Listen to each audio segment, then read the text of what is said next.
नमस्कार मंडळी, गावाकडची चूल या युट्यूब चॅनलमध्ये तुमच्या सगळ्यांचं मनापासून स्वागत आहे. मंडळी, आज आहे बघा आषाढी एकादशी. आणि आषाढी एकादशी ज्या वेळेला असते ना, त्यावेळेला तुमच्या घरात सुद्धा असं घडत असेल बघा, कोण ना कोणतरी सारखं स्वयंपाकघरामध्ये लुडबुड करत असते. तसा मी सुद्धा इथं लुडबुड करायला चाललोय. तर काय करणार आहेत आज याची एक उत्सुकता लागून राहिल्या, म्हणून मी आलो इथं. काय करायचंय आज? साबुदाणा वडे. साबुदाणा वडा. बर, मग आता साबुदाणा वड्यानं कसं आहे, असं करायचं म्हणते साबुदाणा वडा. ते हृदयातला विठ्ठल पावल का नाही पावल ते काय मला माहित नाही. हा, पण साबुदाणाचा वडा खाल्ल्यानंतर बघा, पोटातला तरी विठ्ठल ह्यो पावलाच पाहिजे. आणि त्याच्यामुळं ना, ही रेसिपी तुम्ही शेवटपर्यंत नक्की बघा. साबुदाणा वड्यासाठी आपण सगळ्यात अगोदर मिरची चेचून घेऊया.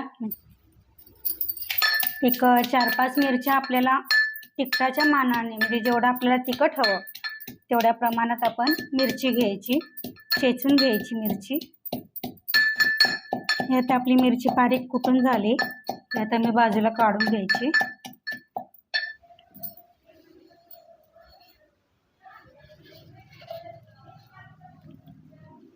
एका साईडला काढून घ्यायची. तर आपण हे मिरची कुटून घेतली. आता सगळं साहित्य एकत्र करून पीठ भिजवून घ्यायचं आणि चूल पेटवून तेल तापेपर्यंत ते पीठ भिजवून द्यायचं. साबुदाणा वडे बनवण्यासाठी आपण काय काय साहित्य घेतलं ते बघूया. इथे मी रेसिपीसाठी इथं साहित्य घेतलंय. अर्धी वाटी भिजवलेला साबुदाणा घेतलाय. चांगला म्हणजे खूप म्हणजे गिजगा म्हणतो आपण, अशा टाईपमध्ये हा साबुदाणा भिजवून घ्यायचा, जेणेकरून हा चिकट होतो आणि पूर्ण भिजला जातो, असा कच्चा राहत नाही अर्धवट वगैरे असा. त्यासाठी 2 बटाटे घेतलेत, शिजवून घेतलेले आहेत. मिरची घेतली चेचून, म्हणजे जास्त पूर्ण बारीक नाही आणि जास्त मोठीही नाही, अशा ह्याच्यात मीडियममध्ये ही मिरची चेचून घ्यायची.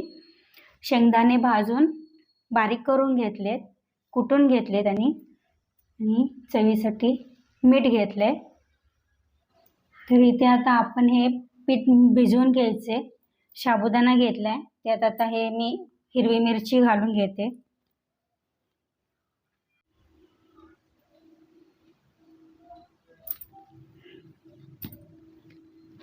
ही हिरवी मिरची घालून घेते. आता हे बटाटे आहेत ते मी अगोदरच इथे असे प्लेटमध्ये हे स्मॅशरने स्मॅश करून घेते.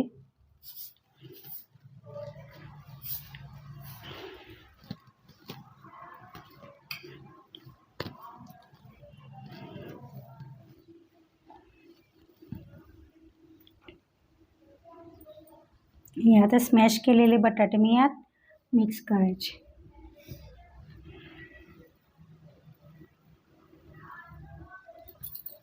आणि यात आता हे बारीक केलेलं कूट घ्यायचं. आपल्या आवडीनुसार जेवढं हवं आहे तेवढ्या पद्धतीनं, म्हणजे तेवढ्या मापात टाकायचं. ज्या कुणाला कमी आवडतं, कुणाला जास्त आवडतं. लागलं तर आपण अजून वरून घ्यायचे. आणि मीठ.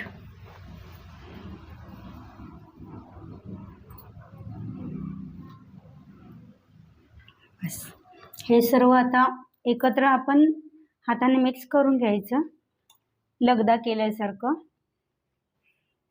आपला साबुदाणा चांगला गरगरीत भिजल्यामुळे आणि बटाटा आणि हे शिजवून घेतल्यामुळे आपलं पीठ हे मऊसूत चांगलं होतं, चिकट होतं, जेणेकरून वडे थापायला आपल्याला त्रास होत नाही. बघा, इथं आपलं हे पीठ भिजवून तयार झाले मळून. तर अशा पद्धतीनं हे आपल्याला थोडंसं असं हे करून बघायचं गोळा होतोय का ते. तर आपला हा गोळा होतोय, त्यावरती आपलं हे पीठ बरोबर झालंय असं समजायचं. हे आता आपण आहे असंच थोडा वेळ झाकून ठेवायचं. तोपर्यंत मी चूल पेटवून तेल तापवून घेते, तोपर्यंत आपलं हे पीठ चांगलं भिजते.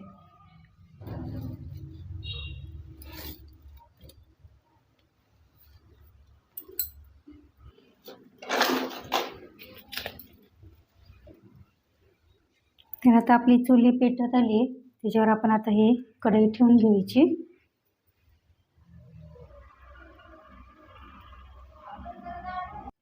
आता आपली कढई तापत आली तर तेल टाकून घ्यायचं.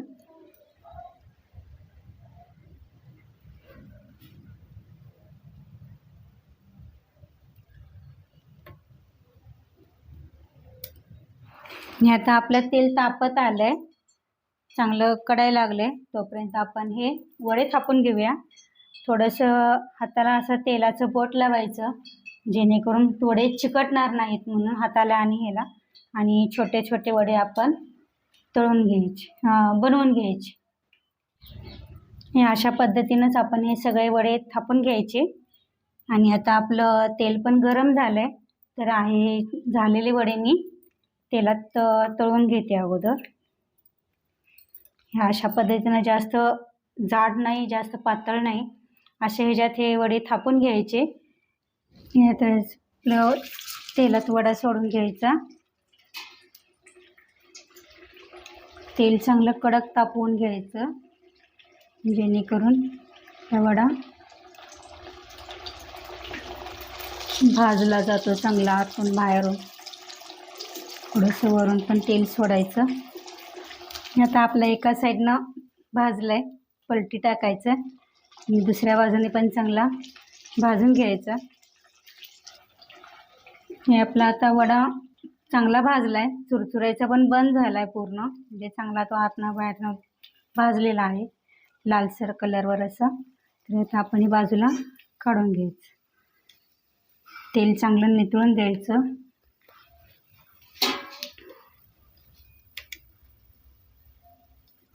चांगलं आपण बाजूला काढून घ्यायचं. अशाच पद्धतीने आपण बाकीचे पण वडे तळून घ्यायचे.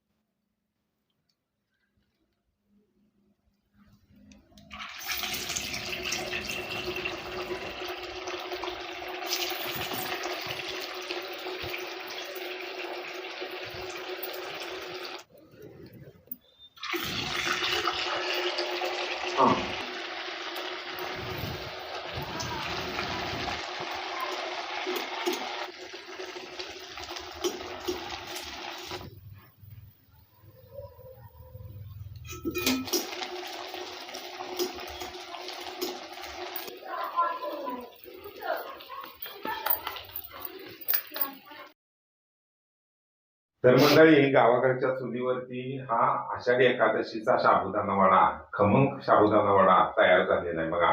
आता आपण खाऊन बघणार आहे.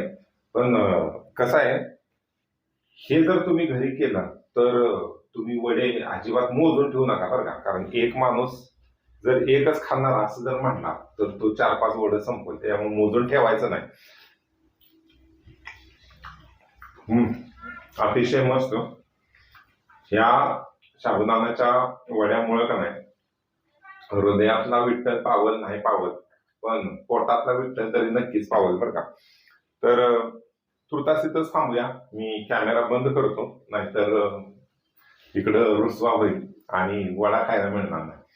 तर पुन्हा एकदा नवीन रेसिपीसह नवीन एक भन्नाट रेसिपी घेऊन तुमच्या भेटीला नक्की येऊ.